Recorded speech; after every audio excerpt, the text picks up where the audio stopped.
Assalamualaikum warahmatullahi wabarakatuh. Selamat malam pemirsa, selamat berjumpa kembali dalam acara Mutiara Islam. Semoga Anda semua dalam keadaan sehat walafiat.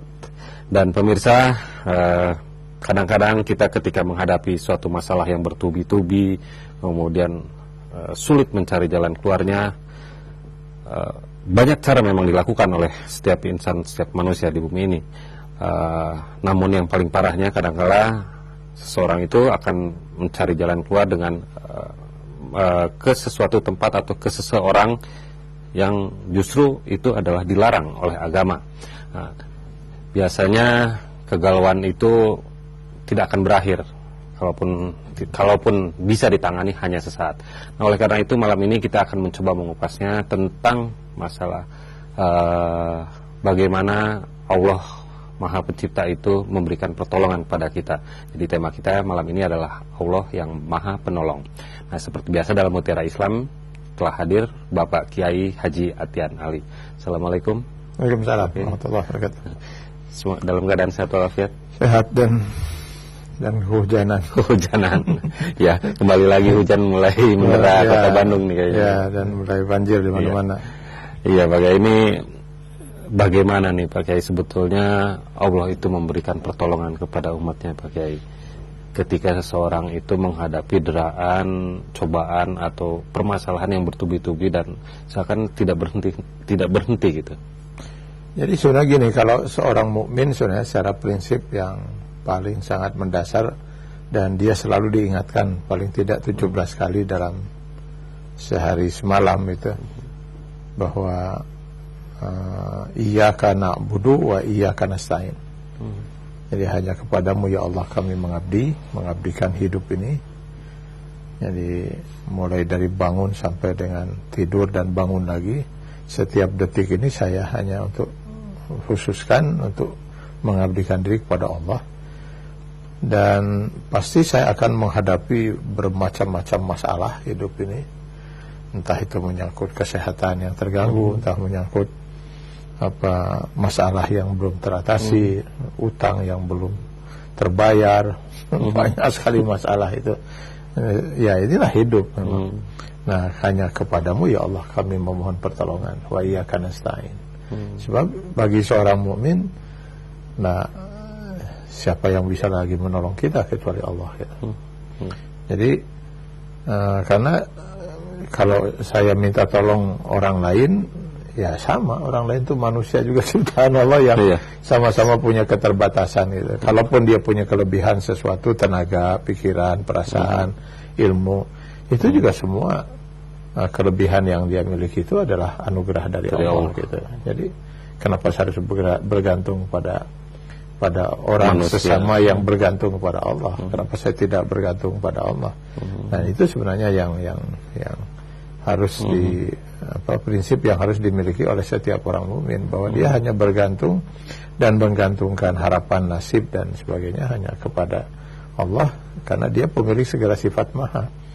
Saya sakit, dia maha kuasa untuk menyembuh. Saya miskin, dia maha kaya. Saya lemah, dia maha kuat. Saya tidak berdaya, dia maha kuasa. Kepadanya lah kita bergantung. Nah, kalau kita bergantung pada yang sesama lemah, ngapain? Namun ada pendapat juga mengatakan begini, bahwa katanya kalau kita sendiri yang berdoa belum tentu dikabulkan, jadi harus melalui orang lain. Nah, kemudian ketika dia meminta bantuan untuk mendoakan itu ke orang lain, dan orangnya itu adalah ya dengan menggunakan yang di luar syariat Islam begitu. Nah, apakah hal seperti itu artinya bisa dibenarkan seperti itu? Ya, kalau ini maaf, ini contoh seperti kemarin baru saja terjadi beberapa hari lalu, artis di Jakarta yang meminta pertolongan kepada salah seorang yang dikatakan guru spiritual, itu seperti itu Pak.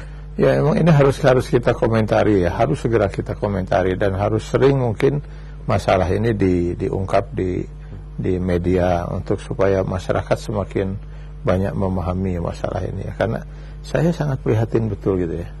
Jadi masyarakat kita ini sudah terlalu lama dibodoh-bodohi gitu. Sudah terlalu lama ya menurut saya malah bukan dibodohi, hanya ditipu. Ditipu dengan sesuatu yang tidak Tidak ada apa, hanya karena kepandaian seorang itu menipu, apalagi dia ngaku-ngaku misalnya dia punya pasukan jin dan sebagainya. Ini kan semakin mempermudah orang untuk menipu dan artinya karena kenapa? Karena dia tidak bisa membuktikan keberadaan jin pasukannya yang sekian banyak itu. Orang pun nggak akan minta, mana sih pasukan jin Anda itu. Ini memang daerah penipuan yang paling enak gitu. Karena kenapa? Karena orang nggak akan menuntut bukti.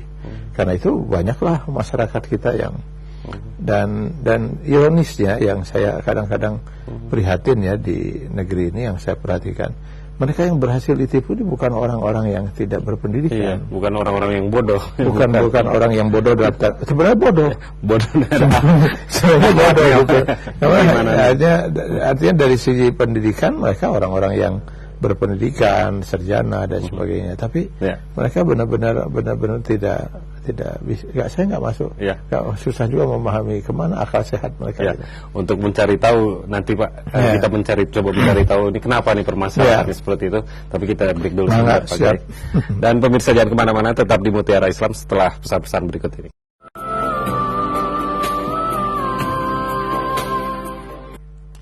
Ya, terima kasih pemirsa masih bersama kami, dan bagi Anda yang ingin menanyakan sesuai tema yang ada kali ini, silakan menghubungi nomor telepon yang ada di layar kaca Anda. Dan kembali kita lanjutkan perbincangan kita. Pak Kiai, tadi saya sepakat Pak Kiai kalau dikatakan bahwa ya ini biasanya mengikuti guru-guru spiritual seperti itu adalah sebagian besar adalah orang-orang yang punya pendidikan cukup bagus. Tapi yang menjadi pertanyaan saya, kenapa mereka bisa melakukan hal itu gitu? Itu kepintaran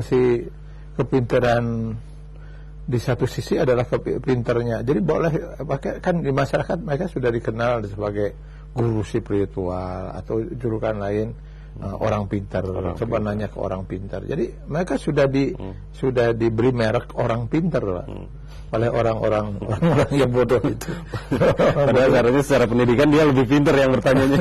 Seharusnya. Jadi sebenarnya betul dia orang pintar nipu. Pintar berbohong, pintar menipu gitu. Dan yang buktinya saja kenapa kita katakan dia pintar menipu, karena yang ditipunya juga orang-orang yang berpendidikan paling tidak, ya artinya bukan orang yang sama sekali buta huruf itu yang tidak. Nah, cuman mereka memang nggak ngerti dunia itu sehingga dengan mudah ditipu oleh orang-orang ini kan. Jadi mungkin bisa sedikit ditambah bahwa mungkin beliau menanyakan sebetulnya persyaratan doa apa supaya dapat terkabulkan doanya, mungkin gitu. Kalau kita baca di Al-Baqarah 186 gitu ya, Allah menyatakan, jika ibad-ibadku bertanya padamu Muhammad tentang aku, sesungguhnya aku sangat dekat, saya akan kabulkan doa orang-orang yang berdoa padaku. Jadi yang menjadi kuncinya itu adalah kedekatan manusia dengan Allah ya. Dan yang dekat dengan Allah itu adalah ibad ini julukan yang Allah berikan pada setiap hambanya yang sudah berjuang maksimal untuk mendekatkan diri pada Allah.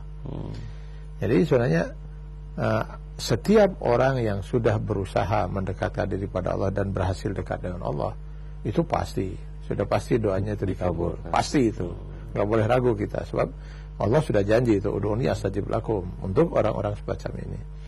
Cuman yang bisa jadi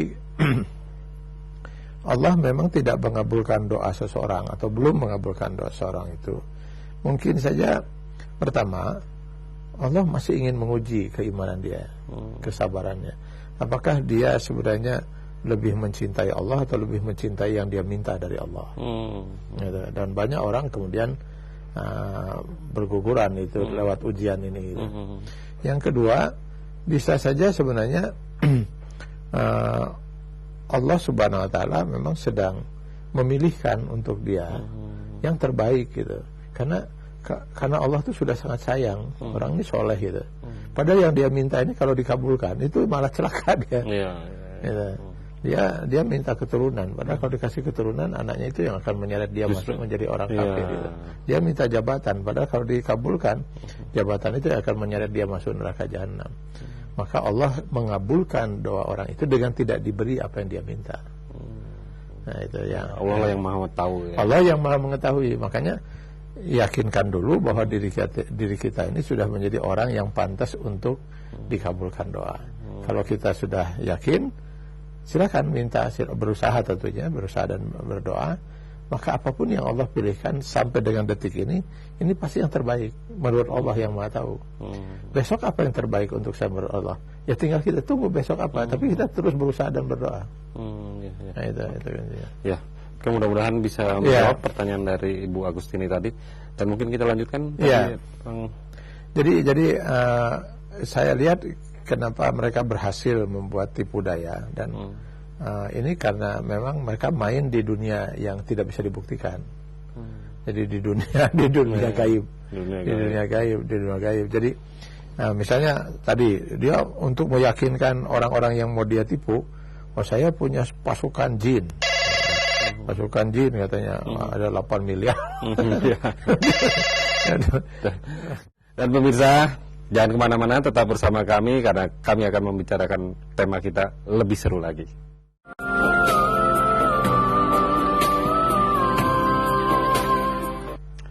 Baik pemirsa, kita lanjutkan kembali perbincangan kita, dan kita awali dengan tadi pertanyaan dari Pak Abdullah ya tentang itu ya, yang mendukung subur itu. Ya, jadi gini, jadi yang harus kita tetapkan dulu ini perbuatan si yang disebut Eyang ini perbuatan yang benar atau tidak gitu. Sehingga kalau nanti ada pihak yang mendukung, ini mendukung yang benar atau mendukung yang salah gitu. Nah, kalau kita lihat dari apa yang diceritakan oleh para korban ya, ini memang perbuatan-perbuatan yang sudah sangat tidak benar, menyesatkan, musyrik gitu.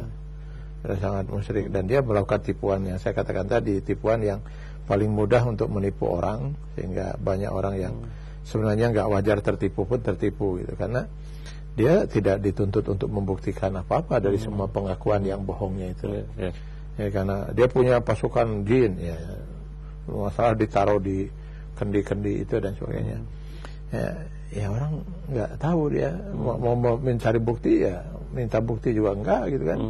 Nah, itulah enaknya orang nipu di dunia ini gitu kan, dengan mudah dia menipu tanpa, kalau orang nipu di misalnya saya mau jual ini misalnya motor harga sekian, orang kan harus lihat motornya dulu gitu. Kalau ini nggak ada barang yang bisa dilihat gitu, jadi enak sekali dia menipunya itu, dan bodohnya orang-orang itu ya kenapa mau ditipu dengan semacam itu. Dan lagi pula juga pendukungnya Pak itu mengatakan bahwa ada sedikit semacam spiritual, menyediakan kopi manis, kopi pahit seperti itu. Ya, itu yang saya katakan tadi, bahwa penipuan ini udah satu, pertama dia orang-orang kena tipu, dan yang kedua dia kan mainnya itu dengan setan Pak, dengan jin. Nah, jin itu memang dia masuk dunia ini karena untuk memudahkan tipuan ini untuk menyesatkan manusia. Jadi tidak ada orang yang terlibat dalam dunia ini kecuali akan terlibat dalam kekufuran dan kemusyrikan. Karena setan memang itu targetnya. Tugasnya. Itu memang targetnya dia memang itu, menyesatkan manusia. Jadi kalau menurut saya ya memang mestinya lah kita sebagai orang-orang yang beragama di negeri ini dan yang semuanya berpendidikan, lagi pula para artis dan sebagainya itu, atau siapapun masyarakat ini umumnya berpendidikan, cobalah kita berpikir sedikit rasional gitu ya. Ya, masalah-masalah yang gaib kita hanya percaya pada agama gitu. Karena hanya Allah yang Maha Tahu itu. Sementara si dukun itu ya sama dengan saya, sama-sama nggak tahunya. Ngapain kita harus percaya pada orang-orang yang sama nggak ngertinya gitu. Jadi kalau kita tanya itu sebenarnya orang-orang yang ngaku-ngaku semacam itu tuh tokoh-tokoh yang katanya yang Joko apalah semacam itu sebenarnya semuanya orang-orang yang nggak ngerti, yang sama-sama nipuin orang gitu. Sama-sama menipuin orang. Nah, celakanya tipuan itu tidak hanya merugikan materi, kalau menurut saya merugikan akidah. Jadi kalau kita ingin sekali menganjurkan pada mereka yang sudah tertipu segera taubat dan keluar dari situ dan taubat pada Allah untuk Islam lagi gitu. Karena mudah sekali itu masuknya tipuan itu, Pak. Saya ambil contoh misalnya gini. Orang percaya bahwa si paranormal atau dukun itu bisa meramal. Ini bohongnya luar biasa itu. Sangat luar biasa bohongnya itu. Nggak ada orang bisa meramal, Pak, memastikan apa yang akan terjadi. Boro-boro manusia seperti dukun itu yang mungkin di mata Allah hinanya luar biasa karena dia bukan seorang hamba Allah yang benar gitu. Para nabi saja nggak bisa meramal. Kalau Nabi saja bisa meramal, manusia sangat luar biasa solehnya dan dekatnya dengan Allah, maka perang Uhud tidak akan pernah terjadi. Andai kata Nabi tahu kalau perang Uhud akan berujung dengan paman beliau yang beliau cintai itu gugur, syahid, lalu 70 sahabat Nabi pun ikut syahid, dan yakin Nabi bakal tahu bakal itu yang terjadi, mungkin para sahabat kata sudah jangan perang kita. Pialehin orang itu. Nabi aja nggak bisa meramal, masa dukun yang nggak tahu pendidikannya juga SD kemudian lulus, agama nggak ngerti apa-apa, lalu kok tiba-tiba dia bisa lebih tahu daripada seorang nabi gitu. Oh, dia mungkin kerjasama dengan makhluk gaib, jin. Nah, ini penipuan lagi. Kerjasama dengan jin berarti kerjasama dengan yang sama-sama tidak tahu. Sama tidak tahu. Karena jin pun tidak tahu yang gaib, kata Allah. Jangankan yang gaib, si jin itu tidak tahu kalau Nabi Sulaiman itu sudah meninggal. Dalam Al-Quran dijelaskan begitu. Mereka terus saja kumpul setiap hari, nggak ada instruksi bubar. Kumpul lagi, nggak ada instruksi bubar. Baru mereka sadar, ya Allah, Nabi Sulaiman itu sudah meninggal. Kapan mereka sadar? Ketika tongkat yang dipegang oleh Nabi Sulaiman sambil duduk di singgahnya itu jatuh, Pak. Karena rapuh, sudah dimakan rayap. Oh, jadi ini sudah sekian lama rayap itu makan tongkat sampai seperti itu, pasti hitungannya tidak 1 jam 2 jam, sehari 2 hari.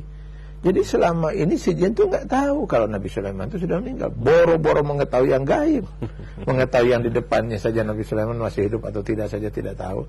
Nah, kalau si dukun kerjasama dengan jin, kerjasama dengan yang sama-sama bodohnya gitu. Lalu orang yang datang ke dukun itu yang lebih bodoh lagi gitu. Ya, artinya juga mungkin juga bencana di dunia ini tidak akan memakan korban seandainya memang banyak orang yang mengetahui masa depan kayak begitu ya. Iya. Dan termasuk itu dulu siapa penjaga gunung itu dia gunung itu Gunung Bromo itu kan kebodohan yang luar biasa yang terus dianggap pahlawan itu kan. Sudah diingatkan oleh para ahli itu bahwa ini gunung ini berpotensi untuk meletus, malah dia tetap juga di sana. Itu menurut saya konyol itu. Baik.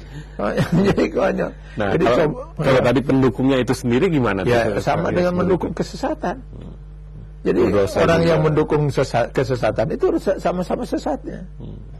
Sama dengan kita mendukung misalnya kemaksiatan, loh kita sama-sama berdosa berbuat maksiat. Karena dalam prinsip Islam itu orang yang berdosa itu bukan hanya pelaku, Pak.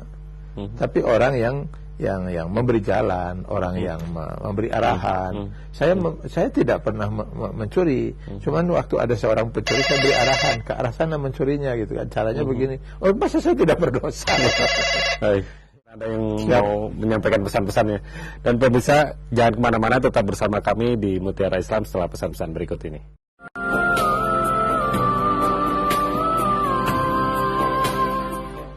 Ya, terima kasih pemirsa masih bersama kami. Dan Pak Kiai nampaknya harus tugas menjawab pertanyaan Ibu Eha tadi, dan tersisa satu Pak Abdullah, Pak. Ya, yang pertama tentang pertanyaan Ibu Eha tadi, bahwa memang benar. Jadi kan gini, si permainan mistik ini yang sebenarnya nggak perlu kita takuti karena itu semuanya lebih pada penipuan. Kalaupun ada pengaruh, dia lebih pengaruh pada bisikan, ya, sebatas itu yuwaswisu fi sudurin nas. Nah, dan si setan ini sebenarnya sangat sulit sekali untuk bisa mempengaruhi jiwa seseorang gitu. Kenapa? Selama orang itu sadar dan ingat pada Allah gitu. Jadi makanya kalau kita lihat orang yang katanya kesurupan itu, yang saya pahami kesurupan itu bukan kemasukan roh setan, tapi pengaruh setan itu bisikannya masuk ke dalam diri seorang. Itu biasanya adalah orang-orang yang kalau kita tanya kenapa sih dia sampai seperti ini, nggak tahu ya, sudah 3 hari dia ngelamun aja, dia sedang punya masalah. Nah, itu biasa gitu, kosong. Kalau dia dalam keadaan ingat, kecil kemungkinan. Nah, apalagi kalau dia ingat pada Allah ya, tentunya itu sangat kecil kemungkinan. Nah, karena itu ya memang kita harus selalu ingat pada Allah, selesai. Itu pasti Allah akan melindungi kita. Nah, masalahnya kalau kita sedang tidur kan kita tidak lagi ingat. Iya, betul. Nah, itu makanya Rasulullah kemudian menganjurkan, atau Rasulullah mencontohkan, dan ini diriwayatkan dalam hadis Aisyah. Aisyah melihat Rasulullah tuh nggak pernah tidur kecuali beliau tuh sebelum tidur itu beliau meniup ke tangannya, itu lalu membaca yang dia tadi dikatakan tadi. Tapi lebih pada al-ikhlas, falak binnas. Lalu ditiupkan oleh Rasulullah ke tangannya, lalu diusapkan ke muka dan ke seluruh tubuhnya, yang terjangkau dalam keadaan beliau sedang berbaring gitu. Jadi nggak perlu harus sampai duduk gitu. Jadi dibaca, diusapkan gitu kan. Lalu kemudian biasanya kata Aisyah, Rasulullah suka mengulangnya sampai 3 kali, baca lagi terus gitu. Setelah 3 kali baru beliau tidur. Dalam hadis yang lain Rasul mengatakan jika orang sebelum tidur, apalagi dia dalam keadaan berwudu lalu membaca ayat Al-Quran, nah ini enggak terutama yang kita sebut terutama gitu ya. Jadi boleh ayat yang lain tapi terutama itu yang dicontohkan Rasul. Maka Allah akan menurunkan malaikat untuk menjaga dia dari ujung kepala sampai dengan ujung kaki. Kenapa? Karena saat itu dia sedang tidak dalam kontrol gitu ya, sehingga dikhawatirkan leluasa saja setan mempengaruhi dia gitu dalam keadaan dia. Jadi itu sudah benar. Dan yang kedua mungkin? Yang kedua ya memang Allah maha pengabul, Allah maha bijak gitu kan. Tapi yang pasti kita harus berusaha semaksimal mungkin untuk menjadi orang yang soleh, melaksanakan semua perintah Allah dan melakukan apa yang dicintai oleh Allah walaupun tidak diwajibkan itu. Menjauhi semua yang diharamkan, bahkan menjauhi semua yang dimakruhkan walaupun tidak sampai haram. Itu semaksimal mungkin kita lakukan. Pasti kita akan dekat dengan Allah. Nah, tapi saya belum mampu seperti orang sesoleh si A misalnya kan. Nah, yang Allah tuntut dari kita itu adalah maksimalnya usaha kita. Ya, kadar kemampuan manusia kan beda-beda. Ada orang mampu mengangkat 60 kilo, ada yang hanya diberi kemampuan 50 kilo, 40 kilo. Jadi ketika saya diberi kemampuan 40 kilo, nggak usah saya bandingkan dengan teman saya yang 60 kilo itu. Ya memang dia kemampuannya sekian. Tapi Allah maha adil. Kalau saya diberi kemampuan 40 kilo, maka saya akan dianggap sudah memadai oleh Allah kalau ketika saya sudah pergunakan itu potensi yang 40 kilo itu. Nah, maka jalan sajalah sesuai dengan maksimal. Insya Allah kita menjadi orang yang dekat dengan Allah dan doa kita akan dikabul oleh Allah Subhanahu wa taala. Kuncinya tetap sabar dan ikhlas. Iya, tapi dan itu bahwa ketika doa kita tidak dikabul itu, padahal kita merasa sudah melakukan yang sesungguhnya, boleh jadi memang Allah sudah mengabulkan doa kita dengan tidak memenuhi apa yang kita minta. Ya. Pokoknya selama kita sudah benar, sudah dekat dengan Allah, sudah berjuang mendekatkan diri pada Allah, pasti yang terbaik yang Allah pilihkan. Kalau yang terbaik itu yaitu mengabulkan doa kita, pasti dikabulkan. Kalau yang terbaik itu menurut Allah adalah tidak memenuhi doa kita, pasti tidak akan dikabulkan dan Allah akan menggantinya dengan yang terbaik menurut Allah. Ya, itu yang pasti menyelamatkan dan membahagiakan kita dunia akhirat. Yang terbaik menurut Allah. Kalau terbaik menurut kita bisa salah. Dan kalau terbaik menurut kita biasanya memang salah ya. Baik, terus pertanyaan tadi yang terakhir yang dari Pak Abdullah tadi mungkin belum terjawab. Mungkin penasaran nih Pak Abdullah. Ya, kalau apa hukumnya itu kalau menjual air kencing seperti itu? Ya sebenarnya ya saya juga baru dengar itu ya. Tapi kalau orang mau beli, apa salahnya gitu kita menjual gitu.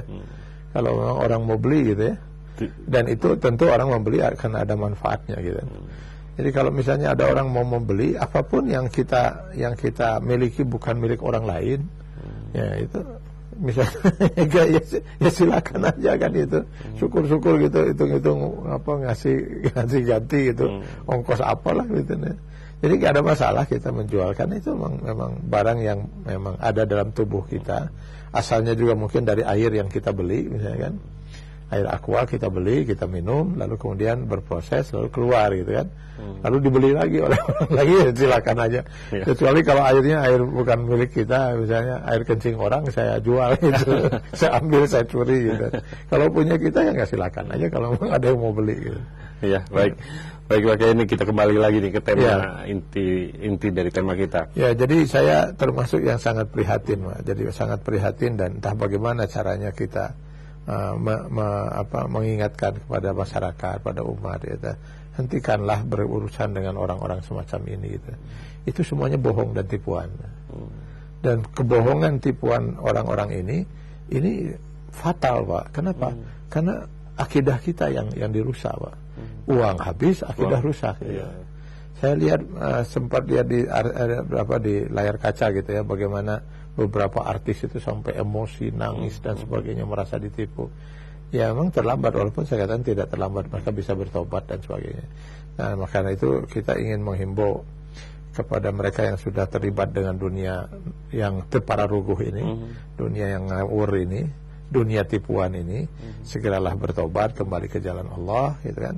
Dan apalagi kalau sudah melakukan tindakan-tindakan kemusyrikan, karena dan cobalah kita pergunakan akal sehat kita, Pak. Coba bayangkan mereka, kadang-kadang kita lihat masyarakat ini mau melakukan sesuatu nanya kepada itu. Padahal orang itu ngerti apa, Pak? Ngerti apa? Nah, yang mau dilakukan sekarang mau bangun gedung. Orang itu ngerti apa? Mau bangun gedung tanya apa, insinyur sipil, tanya arsitek. Mereka yang tahu bagaimana gedung dibangun di tanah seperti apa dan sebagainya.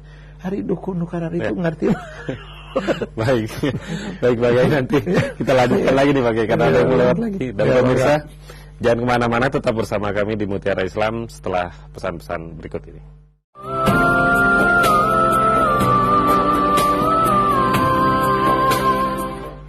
Ya baik pemirsa, terima kasih masih bersama kami. Dan kembali kita lanjutkan. Pak Kiai, ini kira-kira kalau tadi kan di awal sudah dijelaskan bahwa ya kita harus mendekatkan diri untuk agar dikabulkan doa kita, Pak Kiai. Nah ini agar ditolong oleh Allah juga kan itu. Agar ditolong oleh Allah. Kira apa yang bisa, yang dapat menghambat doa kita sehingga tidak dikabulkan kira-kira? Apa nih? Ya itu tadi, pertama doa itu bisa saja tidak dikabul karena orang itu memang bukan orang yang pantas untuk doanya dikabul gitu. Ya, terus yang kedua, bisa saja dia tidak dikabul karena dia tidak minta kepada Allah, minta kepada setan. Jadi kalau saya misalnya perlu sesuatu dari Kang Ruli, lalu saya mintanya ke orang lain gitu kan. Ya gimana saya bisa berharap Kang Ruli ngasih ke saya gitu kan, orang saya mintanya ke yang lain gitu. Apalagi saya baktinya juga kepada orang lain gitu. Jadi hendaknya ya kalau kita memang ingin ditolong oleh Allah, kepada Allah lah kita beribadah kepada Allah, kita mengabdi kepada Allah lah, kita menggantungkan harapan. Jangan sampai dia ingin ditolong oleh Allah tapi menggantungkan harapan kepada selain Allah, kan itu. Jadi mengabdi kita ya harus kepada Allah, supaya Allah mau memberi hak kita gitu kan, setelah kita melaksanakan apa yang menjadi kewajiban kita dan yang menjadi haknya Allah, kan itu. Nah ini kadang-kadang ya orang ya Allah, dia ingin Allah yang tahu, dia yakin bahwa Allah lah yang maha kuasa, tapi dia malah meminta kepada selain Allah gitu. Makanya dalam Al-Baqarah 186 itu, falyastajibuli wal yu'minu bi, penuhi dulu kewajiban kalian kata Allah, dan berimanlah kepadaku. Artinya berimanlah, hanya aku yang bisa menolong kamu gitu. Allah nggak mau zatnya diragukan gitu, kemampuannya diragukan, ke ininya dan sebagainya. Jadi Allah ingin seorang itu betul-betul mengabdi kepada Allah dan menggantungkan harapannya hanya kepada Allah Subhanahu wa taala. Nah, kemudian ini ada juga nih Pak Kiai,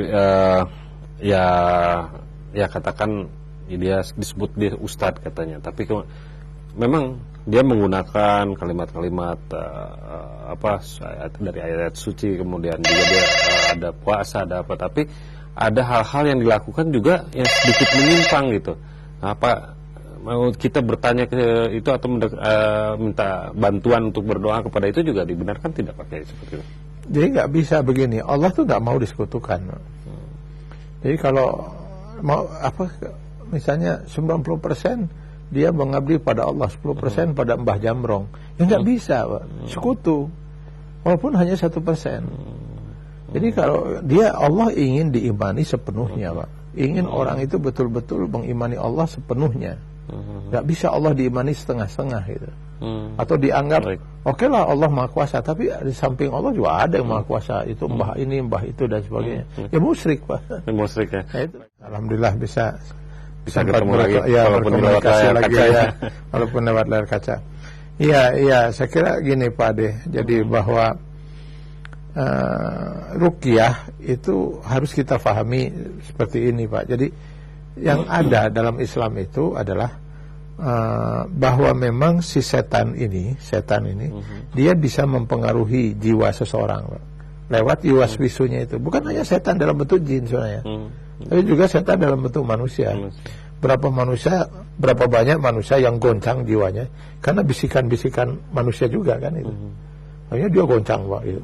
Karena kuatnya, hebatnya si pengaruh bisikan itu sehingga orang ini goncang gitu. Katakanlah seorang berhasil memfitnah seorang wanita tentang suaminya misalnya gitu kan. Hebatnya dia meyakinkan si istrinya itu bahwa suaminya itu begini, membuat wanita ini mungkin sudah nggak sadar diri, udah kayak gimana dan sebagainya. Bayangkan kalau bisikan itu bisikan dari yang tidak jelas bentuknya gitu. Tapi bisikannya berpengaruh, yaitu si jin tadi. Nah sebesar itu. Nah kalau ada orang misalnya terganggu jiwanya oleh bisikan setan semacam ini, ya mungkin disinilah yang dimaksud ruqyah itu artinya kita hadir di situ untuk menolong orang ini dengan cara apa? Ya menghentikan si setan ini untuk terus berbisik, Pak. Nanti kita baca-baca supaya setan itu lari kan itu. Nah, lalu kemudian yang kedua, kita membantu dia yang bersangkutan ini untuk bisa mengembalikan lagi kenormalan jiwa dia. Nah itu terutama dengan dia baca-baca, menormalkan lagi dia diajak dialog dan sebagainya dan seterusnya. Nah itu sebenarnya itu yang dimaksud kalau ya. Tapi harus kita perhatikan apa betul ini bisikan setan, pengaruh setan dan sebagainya. Jangan sampai gini, kalau saya nih katanya sakit-sakitan tapi belum sembuh, ruqyah. Lo sakitnya apa? Lo sakitnya karena virus, mau diruqyah gimana? itu harus medis. Ya itu medis mestinya. Lalu ada orang misalnya sekarang usahanya kurang maju, oh kamu harus diruqyah dulu. Apa urusan? ini udah ngawur Pak. Jadi ruqyah itu hanya sebatas yang seperti tadi, misalnya orang misalnya terganggu oleh bisikan-bisikan setan semacam itu. Kalau itu ya saya setuju. Ya, bukan berarti dengan ruqyah kemudian meningkatkan rezeki gitu. Sekarang ada orang punya masalah dalam kehidupan rumah tangga, ruqyah gitu kan. Nanti ada masalah dalam usaha kurang maju, bukannya terus disuruh bertanyalah kepada para pengusaha yang sukses gimana sekarang kondisi usaha yang bagus yang bagaimana, atau para ekonom dan lain sebagainya. Ini malah minta diruqyah. Apa urusannya? Jangan-jangan orang yang tadinya nggak ada pengaruh setan malah dengan diruqyah malah dipanggil setan, Pak. Jadi malah memanggil setan untuk ikut terlibat. Yang tadinya kata setan, saya itu nggak ada, kok dipanggil-panggil gitu. Jadi malah membuat masalah baru. Jadi ya itu saya kira Pak Ade, dan ya mudah-mudahan ini sudah lebih. Kita ingin melanjutkan bahasan kita, Pak. Karena saya juga takut kehilangan waktu untuk bisa mengingatkan kita semua agar cobalah kita sebagai orang yang hidup sudah di abad yang 21 seperti ini, sudah saatnya lah hidup kita nggak tergantung lagi kepada ramalan-ramalan yang ngawur. Lalu hidup kita sudah nggak serba tidak rasional dan sudah tidak ada dasar agamanya. Jadi hidup kita ini harus bergantung pada dua kalau menurut saya, Pak. Agama itu sudah mutlak pertama untuk sebagai orang yang beragama. Kalau agama kita mengerti tidak mengerti karena itu berasal dari sumber yang maha tahu Allah, oh itu kita harus percaya saja. Mutlak itu karena itu mutlak benar, Pak. Mengerti tidak mengerti. Yang kedua adalah akal, Pak. Jadi kalau sekarang misalnya ada sesuatu harus kita buktikan, menurut agama ada nggak dasarnya? Tidak ada, agama mengajarkan itu. Malah ini ngawur menurut agama. Secara logika bisa nggak dibuktikan? Tidak ada, ya tinggalkan, Pak. Tinggalkan, masa hidup kita tanpa agama, tanpa logika. Baik, bagaimana nanti kita lanjut kali ini, karena ada yang memaksa mau lewat. Dan pemirsa jangan kemana-mana, tetap bersama kami setelah pesan-pesan berikut ini.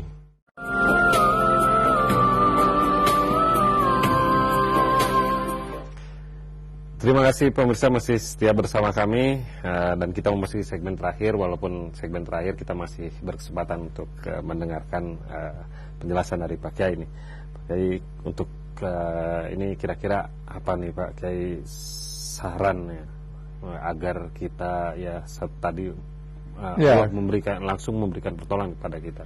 Ya, itu tadi bahwa agama jelas menjadi dasar pokok kita, dan kedua kita diberi akal oleh Allah untuk berpikir gitu.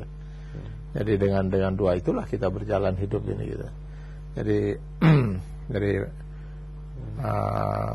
jangan kita menjalani hidup yang tidak bisa dipertanggungjawabkan secara nilai-nilai agama dan tidak bisa dipertanggungjawabkan secara ilmiah gitu. Jadi semua yang semacam itu tinggalkan saja. Kalau enggak, kita enggak akan maju-maju, Pak. Saya kalau misalnya lihat orang-orang dari negara-negara yang maju gitu kan, ya mungkin dari segi agama mereka sudah salah melangkahnya itu. Tapi secara logika mereka sudah benar gitu. Sehingga mereka tetap maju, Pak. Walaupun maju dalam tanda kutip gitu kan, tapi mereka maju. Kita agama sudah dilanggar gitu dengan urusan perdukunan ini, logika sudah nggak jalan. Logika juga nggak jalan. Gimana mau majunya? Ini mungkin kalau ada orang dari negara-negara yang maju lihat kehidupan di kita gitu, lihat juga beberapa acara di TV yang macam-macam seperti itu. Itu kalau menurut saya segera dihentikan, Pak. Kalau enggak, orang-orang yang melihat itu mungkin tertawa terbahak-bahak gitu ya. Sambil mereka mungkin berkomentar, pantas Indonesia ini nggak maju-maju. Lo cara berpikirnya masih ini berpikir sekian abad yang lalu, setback sekian abad. Ini saya pikir ya semua ulama, para cendekia dan lain sebagainya sudah harus berperan untuk mengingatkan masyarakat. Masa orang mau menikah itu harus nanya bulan baik, hari baik. Lalu gimana? Lalu tidak mau menikah pada bulan-bulan tertentu, misalnya ini karena ini bulan kawinnya anjing, ini bulan Safar. Jadi kalau dari 1 tahun baik yang dianggap tidak baik itu cuma 1 hari yang baiknya, Pak. Yang 365 harinya tidak baik semua. Itu makin ngawur itu. Padahal makanya di kita itu saya kebetulan baru menikahkan anak itu, alhamdulillah di bulan Safar gitu ya, di bulan Safar, sehingga saya nggak susah nyari gedung gitu. Karena di bulan Safar itu orang nggak mau nikah. Kenapa? Karena itu bulan kawinnya anjing. Padahal kalau memang betul anjing itu pada kawin di bulan Safar, biarin aja mereka kawin kan. Kita juga yang mau kawin ya kawin aja kan itu. Ngapain harus mikirin anjing? Lo anjing saja kawin nggak mikirin kita. Kita sibuk-sibuk mikirin. Nggak sibuk mikirin kita, terus pada musyawarah itu kalau manusia biasanya bulan apa pada kawin, Maulud. Oh kalau gitu kita jangan ada yang kawin di bulan Maulud, bisa 3 jelema gitu. Anjing aja nggak mikirin kita, kok malah kita manusia kalau malah sibuk mikirin anjing, itu gimana ini? Ini saya kalau lihat kehidupan gini sedih sekali itu ya. Dari segi agama saya sangat sedih gitu, karena ini kebodohan yang membawa kepada kesesatan. Dan dari segi lain pun ya kita mau gimana mau majunya kalau begini, Pak.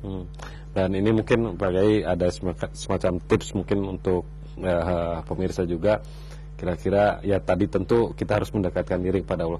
Kira-kira apa yang harus sebaiknya dilakukan untuk supaya doa kita mudah dikabulkan oleh Allah? Tadi mendekatkan diri pada Allah itu jangan terus hanya diartikan bahwa itu dengan kita rajin sholat, saum. Itu salah satu bentuk pendekatan kita kepada Allah. Tapi pendekatan kita pada Allah itu dengan kita melakukan semua yang Allah cintai gitu, dan menjauhi semua yang Allah benci, yang Allah tidak suka. Baik itu dalam kehidupan pribadi kita, hubungannya dengan Allah, maupun dalam kehidupan kita berkeluarga. Jadilah seorang istri yang baik, jadilah seorang suami yang baik, jadilah seorang anak, orang tua yang baik, jadilah seorang karyawan yang baik menurut Allah. Jadilah dalam kehidupan kita itu selalu baik menurut Allah, pasti kita dekat dengan Allah. Tapi kalau dekatnya kita juga kepada Allah hanya pada waktu sholat 5 menit, sementara 8 jam kita di kantor sudah gak ada lagi urusan dengan Allah, malah kita langgar semua aturan Allah dan sebagainya, ya gimana kita mau dekat dengan Allah ya? Jadi ya dekat dengan Allah itu perjuangan kita per detik gitu, per detik, per menit gitu. Bagaimana kita terus bisa berjuang hidup ini agar paling tidak dari 24 jam jatah hidup kita itu ya ada lebih banyak kita dekat dengan Allah lah daripada tidaknya gitu.